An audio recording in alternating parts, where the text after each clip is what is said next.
이번에는 KBS 충주 스튜디오 연결해서 북부권 소식 살펴보겠습니다. 박은지 아나운서 전해주시죠. 네, 충주입니다.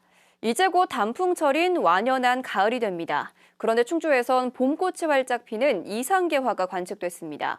추석 연휴까지 기승을 부린 폭염 탓이 아닌가 추정됩니다. 보도에 송국회 기자입니다. 잎이 진 앙상한 가지마다 연분홍 꽃이 활짝 피었습니다. 군데군데 맺힌 봉오리들은 꽃 피울 준비를 합니다. 마을 어귀에 있는 우리나라 자생종 산 벚나무입니다. 이미 지난 4월 한 차례 폈다 졌던 벚꽃이지만 5달 만에 다시 피어나는 겁니다. 주민들도 신기해하며 가을 벚꽃을 연신 카메라에 담습니다. 이상하지? 이게 절기가 어떻게 되려고 그러나. 사람들이 봄하고 가을이 없어진다라는데 왜 얘가 지금 피나 이제 그랬지.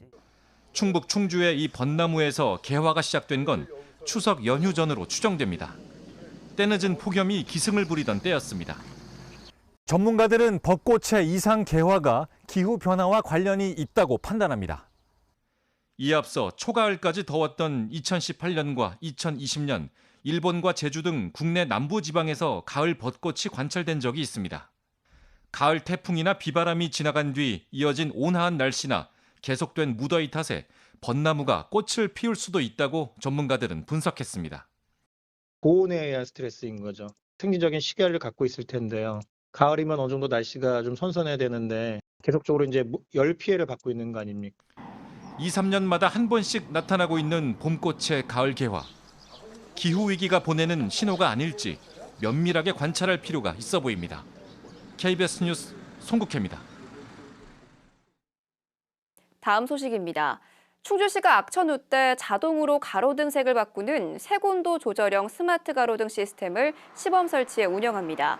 충주시는 안개가 잦은 단월 정수장에서 단월교까지 1.5km의 오래된 가로등 100여 개를 색온도 조절형 스마트 가로등으로 교체했습니다.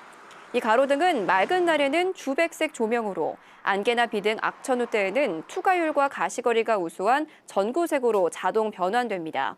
한국광기술원은 조명 변환으로 가시거리가 24%가량 개선된다고 분석했습니다.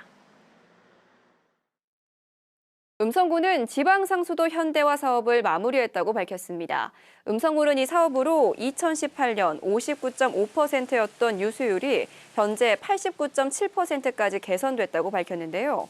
음성군은 새는물을 연간 107만 톤씩 절감해 한 해 재정 부담이 11억 3천만 원가량 줄어들 것으로 분석했습니다.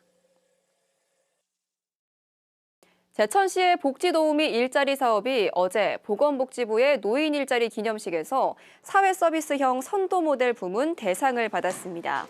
복지도우미는 지역 경로당 250여 곳에서 매일 점심을 준비하고 홀몸 어르신의 안부를 묻거나 복지 사각지대를 확인하고 있습니다. 제천시는 올해 전국 최초로 복지도우미 사업을 시행해 주민 370여 명을 채용했다고 설명했습니다. 충북혁신의료기기 미래전략 국제포럼이 오늘 한국교통대학교에서 열렸습니다.